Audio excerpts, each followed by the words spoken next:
Welcome to the Panthers Movie Den podcast. Today we are talking about Matt Reeves' film The Batman, starring Robert Pattinson. In this film, Batman tries to stop the Riddler from blowing up Gotham by getting help from Zoe Kravitz's Catwoman and talking with Colin Farrell's The Penguin.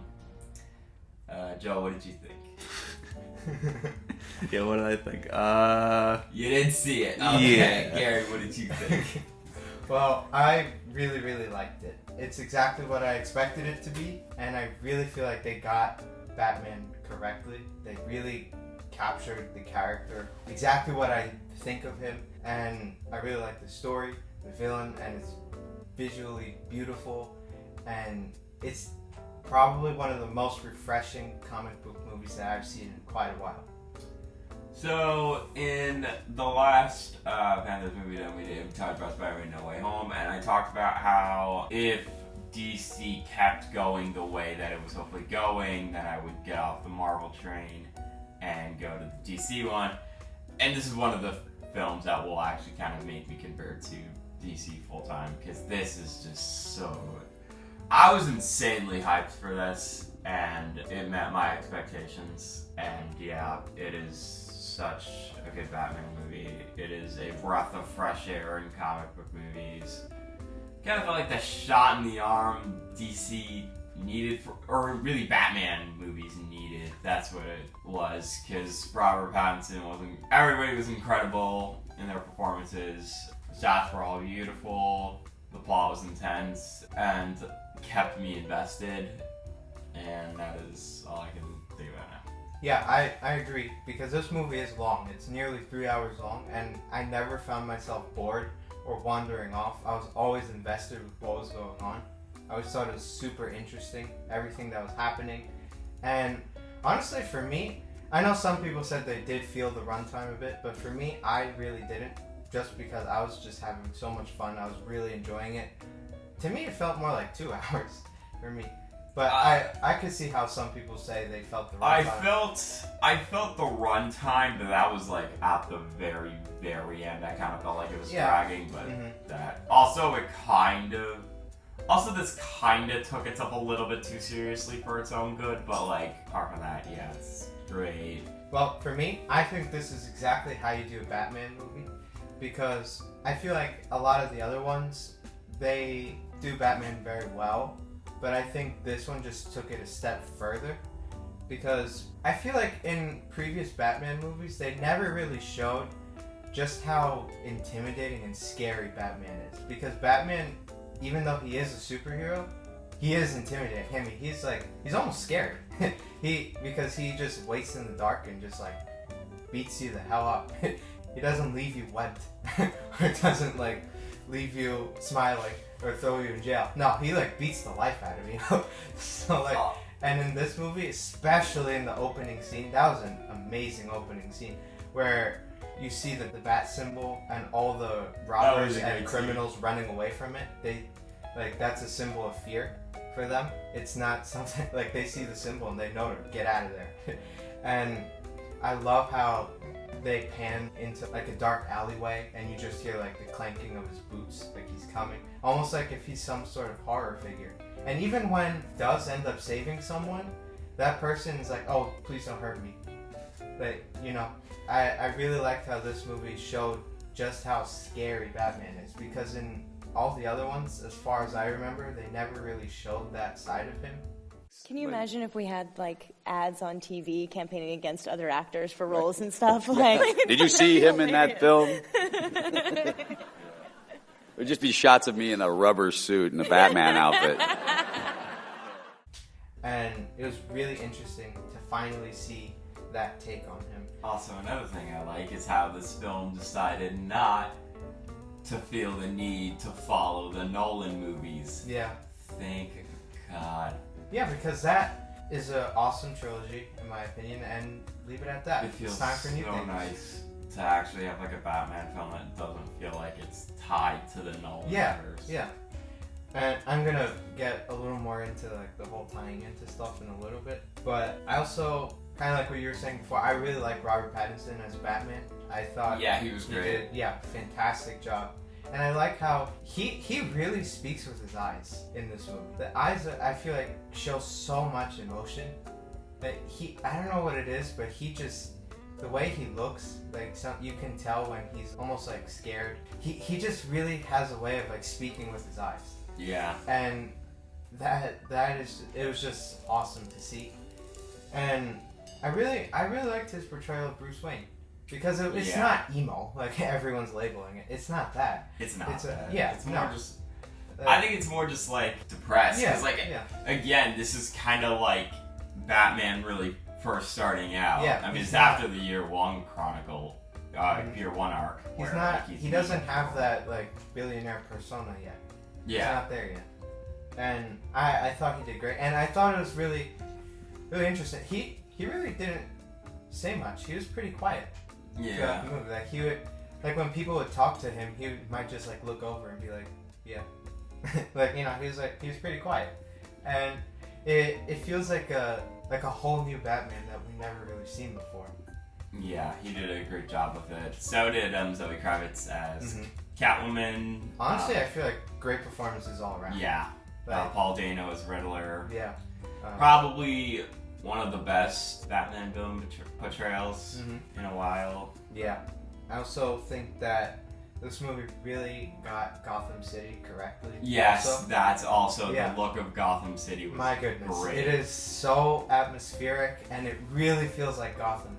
Because I love the Christopher Nolan movies, but to be honest, it never really felt like Gotham. It always felt like kind of just like a regular city to me. Yeah. It never truly felt like that terrible, horrible place.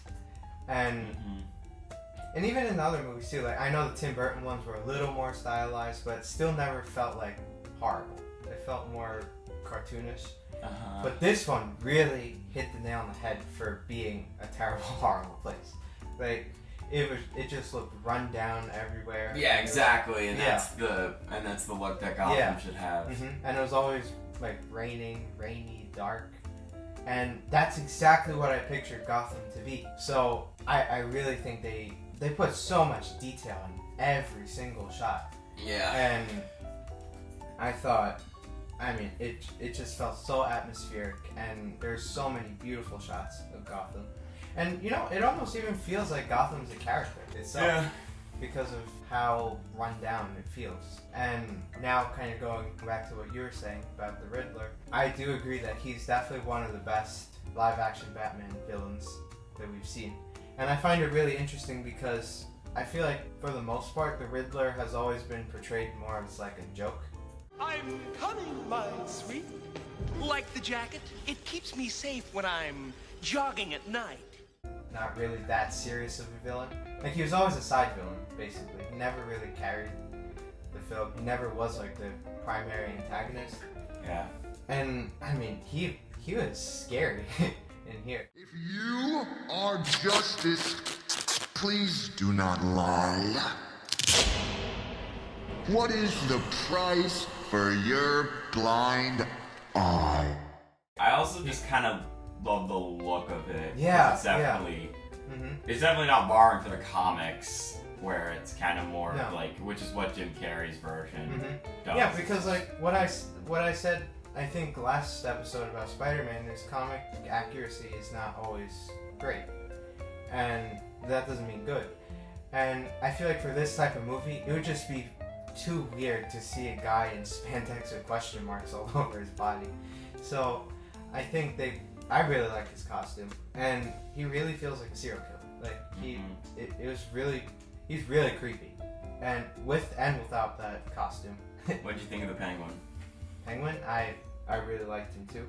But yeah, Colin Farrell was like highly unrecognizable. I know as that the Penguin. that was insane. Like I completely forgot that it was Colin Farrell. Like, I know the entire time. Also with the Riddler, I really like how realistic he felt. He didn't feel too over the top. Like the whole scene where, even though it was kind of funny, it was still pretty terrifying to see, like when he's just like talking on his live stream with all of his like followers. Okay, can we talk about like the social media part and how using social media in this film kind of took away from the grittiness? I mean, a little bit, but I feel like it's, I guess, for this current time, it is fitting. I mean, guess. yeah, that makes Because sense. the Riddler's but, basically like, a Redditor. But, He's like- basically a Redditor. I mean, yeah, but like, So- it's just like, I don't know, like, it kind of just takes away from like the atmosphere and I guess some of the Yeah, mystique I of can see how. the Riddler. Yeah. Which, I mean, it makes sense for the plot and that, but like when he says, "Oh, and the followers," and "Oh, this is for my followers," it's like not really the best. No, I mean, it's yeah, a good storytelling choice, I but see it's what not you really a good atmosphere choice. But what I'm saying is, like, I think it's creepy because I know that actually does happen. It's just, it's pretty creepy, like, seeing that, even though it did, like you said, kind of take away from him a little bit, but that didn't bug me all too much. And the one thing that I really like the most, I think, about the Riddler is his warped view on Batman, because Riddler basically was inspired by Batman. He just took the wrong way. And that I thought was really, really interesting. Something that I actually don't think I've seen before in a Batman movie, as far as I recall, where they just take Batman's ideology, like use some fear and force to get your point across, and then warp it into something bad. Like, Yeah. he says like, "Oh, like you inspired me to be this and that," and I thought that was a really interesting plot point. And now going into the Penguin, I think he was definitely one of the standouts of the movie because Colin Farrell did such a fun portrayal of the Penguin, very different than Danny DeVito's. It's cool because even though Penguin wasn't nearly as evil as the Riddler, I could totally see them using him in the future. And I think they said they're making a spin-off show about him. I think I'm just more curious about the Penguin's descent into what he becomes. Yeah, more exactly. than anything, because the Penguin That I think would be really is interesting. one of my favorite Batman villains. Yeah. Apart from Mr. Freeze, who can we please get a good representation of Mr. Freeze in like this Batman? Yeah, Please. that would be nice. Or Clayface. I just want to see the Penguin's like descent. Yeah, me too. I think that would be really interesting. And I'm not sure if it's confirmed, but I did hear that if they do a spin-off show with him, it'll be really interesting to see them do that and become the Penguin that we all know. So, and he was pretty funny too. I like the part where he is correcting Commissioner Gordon and Batman on the Riddler's Spanish. I thought that was funny. Yeah. And this is like another small little thing where like when his like legs are tied up and hands and he starts like waddling. And I feel like that was kind of like a small thing with this portrayal of the Penguin was that, it didn't really feel like the Penguin, but like, again, it'll probably go more deeper into it. And another thing too that I feel like this movie did great was its handling of comedy, because even though the movie is not like funny, like overall, there are some like funny bits here and there that did not take away from the movie. Like there wasn't an unnecessary joke placed after some serious moment. There was. I mean, and going, I guess, kind of back to my point on it being a little too serious for its own good, that kind of just really popped up spots where it was kind of Well, I mean, I feel like Batman movies never really were funny to begin with, anyway. So I'm not expecting to see like a Marvel type of movie, but I think it's nice that there's no like jokes or anything taking away from the overall atmosphere of the movie. Because I think it would be weird if like Batman's interrogating the Riddler, then they just make a joke there. Like that would, you know what I mean? Like that would take away from the scene. Police! Hands up! He said put your hands up, you son of a...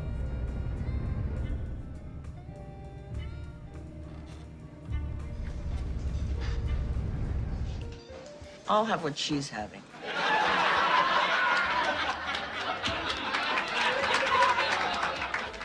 And I thought, like, they had little funny bits here and there, and I thought they worked well. They didn't take away from anything. And with that said, I think this movie is definitely not for everyone because it is long, and it's not. It's long, but it doesn't feel like it. It's only at the very end when it kind of feels like it. And it's not like your typical Marvel movie that's like fun and entertaining. This is like dark and gritty, and But it's that's not. also why it's a breath of fresh Yeah, air. exactly. So it's not necessarily for.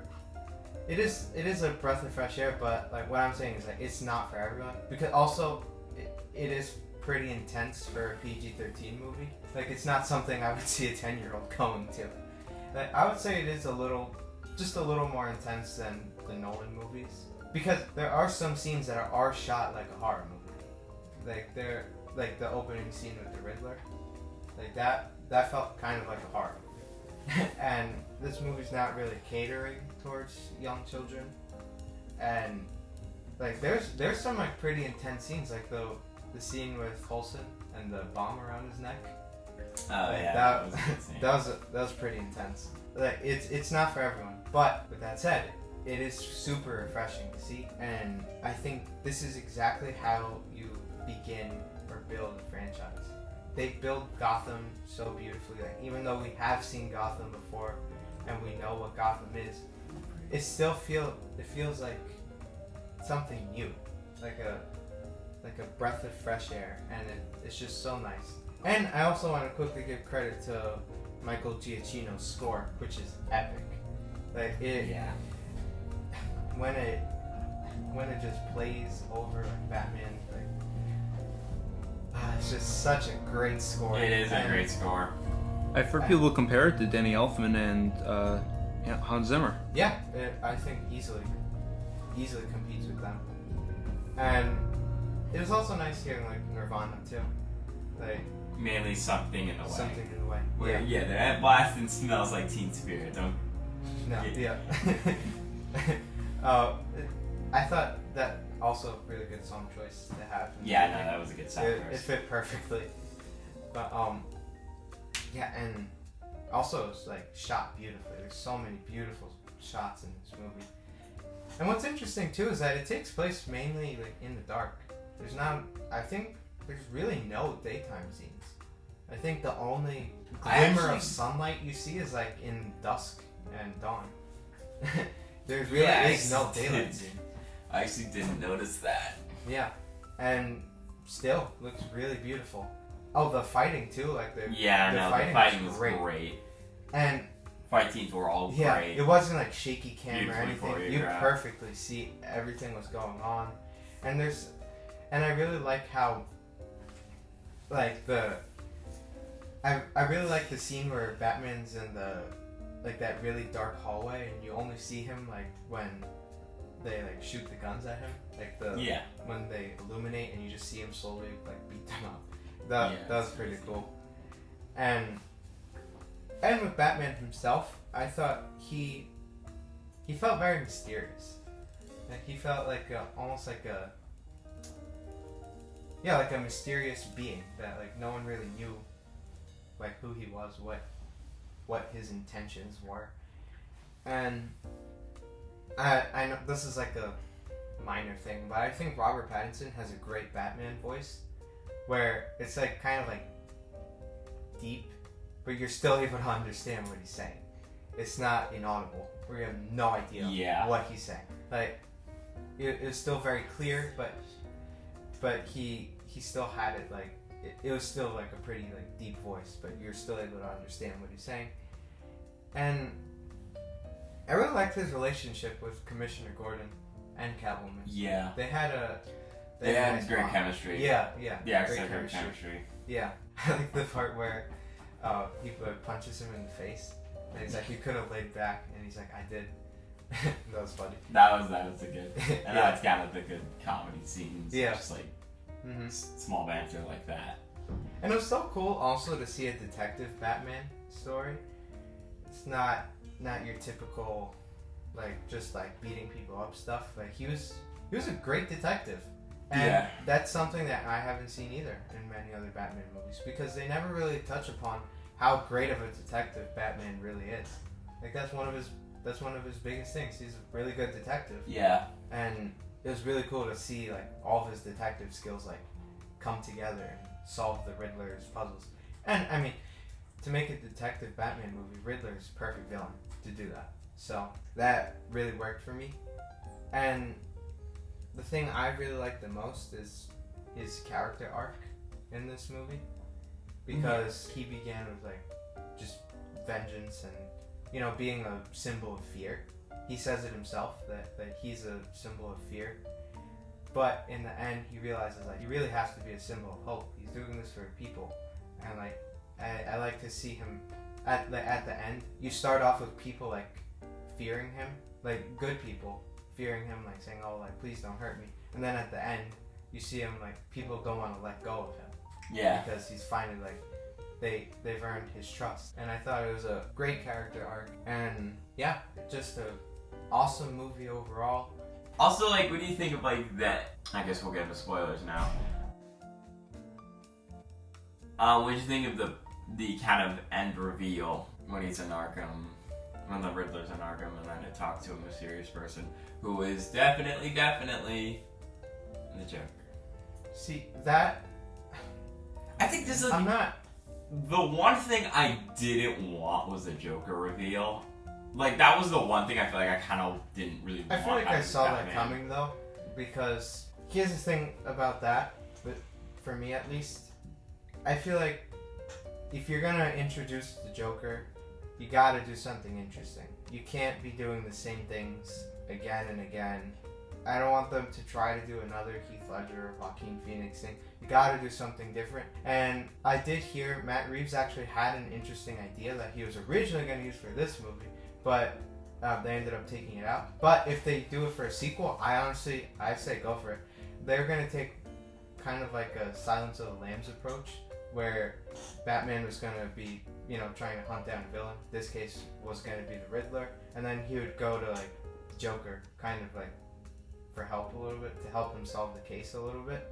I feel like that would be really interesting. That actually does take an interesting arc. If they take a Silence of the Lambs type of route, if they do that for the next movie, I say go for it. Like, I wouldn't want the Joker to be the main antagonist, because I want to see other villains. Yeah. Because, I mean, we all love the Joker. We've seen him many times already. But I think we need a little break from him. But if they do take that route, I say go for it. As long as he's not the primary antagonist, I really don't mind. And, I mean, it's possible that they will go that route, because they were planning on doing that for this one. They just ended up taking that out. But I think it would be really interesting if they do that in a future sequel. I don't want them to make the Joker the main villain, because then it would take away, I think, from like the freshness of the movie. Even though they do tease him, they do tease the Joker a little bit, I still feel like this movie is like open and shut. It's not left open to like what's coming next. Even though they do tease him, it doesn't feel like, oh, there's something else coming, which I like, because I mean it's just nice seeing something have a beginning and have an end, with still possibilities for a sequel, but it's a movie that you can just watch from beginning to end, and there's really like nothing, no like big tease or anything coming. Like, let's say like in a Marvel movie where you're just watching this just to see what happens in the next one. Mm-hmm. Like, this one felt like a nice big story with a beginning and a conclusion, with possibilities for a sequel. Yeah. Definitely one of my favorite comic book movies in recent years. Yeah, exactly. Also one of my favorite comic book movies in recent years. Yeah. And they really captured what it is, like what it means to be Batman. And in my opinion, like, such a beautifully shot, perfectly acted, overall really entertaining movie. And I highly recommend it. Yeah, same here. If you haven't seen it, I highly recommend it. Yeah. How would you compare it with the Dark Knight or any of the other Batman movies? I mean, I don't know. I mean, this kind of feels like this is one of the good things it does. Like, it feels like it's in its own league. Mm-hmm. Like, it doesn't really feel like it needs to be compared to Nolan or Burton. Mm-hmm. Although I'm kind of all for a Batman film in the style of Burton. I'm also for a film in the style of just being its own thing. So, yeah, it's a great film. Go see it. You know, I feel like this movie very much felt like a detective thriller. And I feel like to keep that atmosphere, I think it would be really cool if they did like Scarecrow as a future villain. Like, if they adapt him well, I feel like that would be really interesting to see. Because, you know, to be honest, I'm not a big fan of how Nolan did Scarecrow. I'm not the biggest fan of how he did it. I would like to see a different interpretation of him, and I feel like this new Batman can easily bring a character like him. Kind of just, well, again, I just want a good Mr. Freeze. Yeah, Mr. Freeze too. I also would want to see a really good Mr. Freeze too. That would be cool. I just wonder though, how would they make his design?